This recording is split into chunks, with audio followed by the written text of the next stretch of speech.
Welcome. My name is Clark Korb, and today I will be offering some reflections on mastering resilience. Practices to help you avoid burnout, improve stamina, increase your productivity, and even more, feel more joy during your work and life in general. So let's first talk about the concept of resilience, which is really the capacity to either withstand or recover quickly from difficulties. Often this is also considered a toughness, whether it's mental or physical or both, or having some elasticity. And with this, the same tools or the same practices and skill of being resilient also helps you build stamina and consistency, combating depletion and avoiding burnout altogether. I want to talk about four major components comprising resilience, or that we think of in applying to resilience: the physical and mental, which I again mentioned are most common, but also the emotional and spiritual aspects. So, first of all, I think a lot of us have had the experience of having a second wind in any number of different contexts. And where does this come from? Have you really evaluated that for yourself? Whether you're in an athletic competition or are working out and you're kind of completing that last set or maybe going into overtime for a game, you can be exhausted at nominally the end of the event, but then all of a sudden you tap into this second wind and you're able to power through. What happens in that?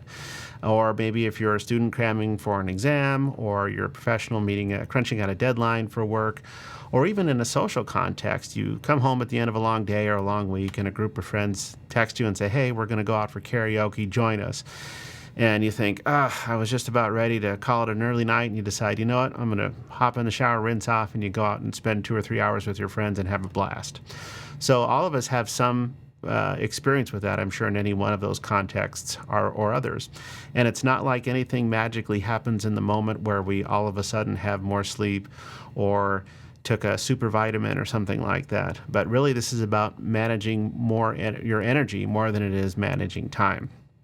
And I would offer to you that this managing energy is really a factor of tapping into life force, or what's often called qi from traditional Chinese medical perspective. But this is this life force, so allowing that to flow through you and to sort of manage that to your benefit helps you perpetually recreate many of these second winds.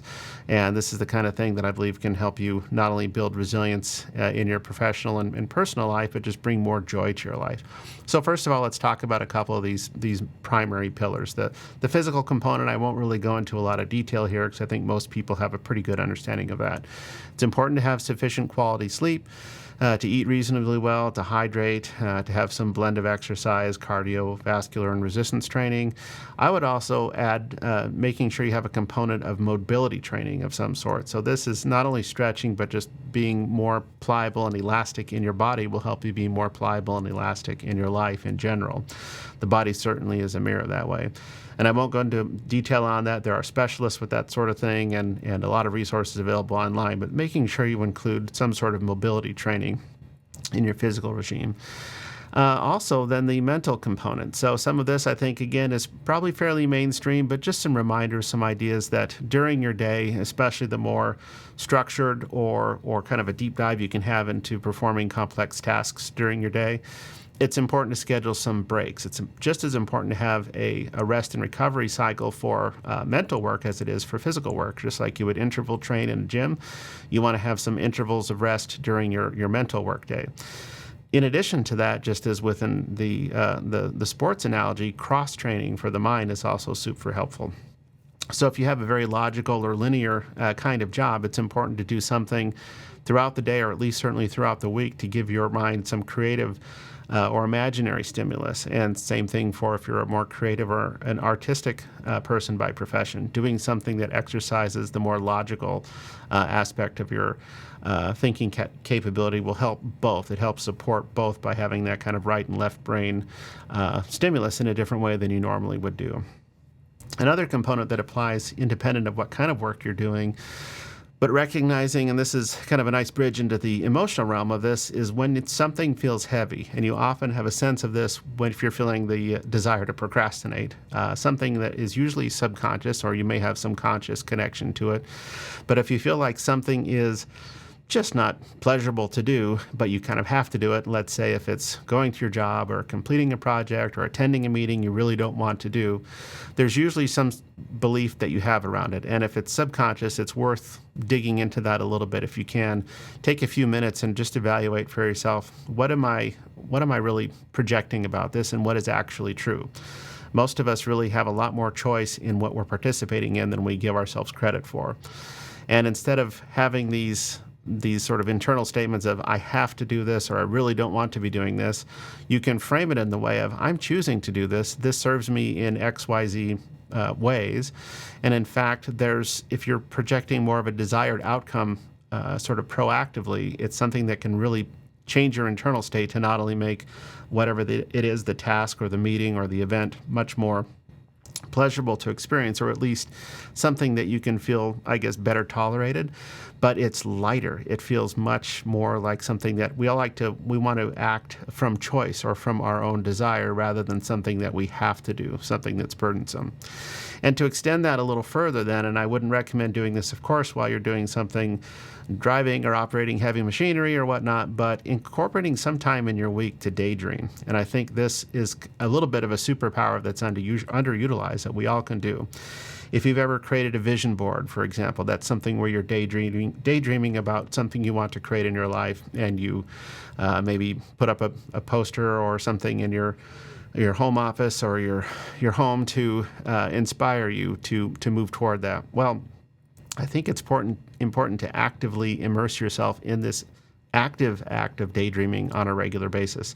And if you're not doing it every day, at least several times a week, you might be remembering something from the past that was super pleasurable, like a vacation, or imagining something that you want to do or create or participate in. And not only putting your imaginal energy toward that, really moving it a step further towards anticipating its actual fruition with delight. So really putting that energy on a positive expectation, like something to the degree of, I'm really looking forward to stepping into this experience, this new job or this new home or whatever it is that sparks that desire within you. You're really feeding that, because as you do that, that draws in more of that life force essence. That's the kind of thing that, just like with the second one of going to hang out with friends, you maybe would have had this picture before of, I'm going to have a quiet night and just go to sleep because I'm exhausted, and yet there's an idea that comes into your space of, hey, come out and experience joy, experience pleasure with your friends, and that's something that shifts your energy. So the daydreaming practice, I think, is super useful not only for that, but it also directs at a larger sense, your future goals and life purpose and mission and that sort of thing. So along that aspect, kind of bridging from the intellectual or mental into the emotional, as we have those pleasurable thoughts of daydreaming, it tends to engender pleasurable emotions. And the more pleasurable emotions we have, joy, peace, love, appreciation, those kinds of things, we're at a much better state of internal alignment. And so from that place, everything feels lighter. We are able to tap into those energy reserves, to have that chi flowing through our body much more easily. And one way that I've found in a practical aspect of that is to intersperse more fun or release during your work day. So not only taking breaks and mental exercises, but doing something, again, where appropriate for your context of work. But if you can listen to music or do something that feels spontaneous, go for a walk during a coffee break, or maybe take a few minutes to call a friend, that sort of thing, and just touch base, or have a buddy that you can have a laugh break with, and really just to make excuses to laugh freely whenever possible. Now, I'm not talking about a forced laugh. An authentic laugh is really an involuntary response. So if you can predispose yourself, almost like when you go to a comedy show, there's a pre-show or a lot of different kind of shows where they have a warm-up act. They are preconditioning you to laugh, to want to have a good time. And you can do that everywhere. You don't have to just be at a show for that to happen. So again, this is not in a way that's forced or inappropriate for your work environment, but if you can bring humor to and an anticipation of, or a bias toward wanting to laugh and express joy, having that intention alone helps make everything lighter as well.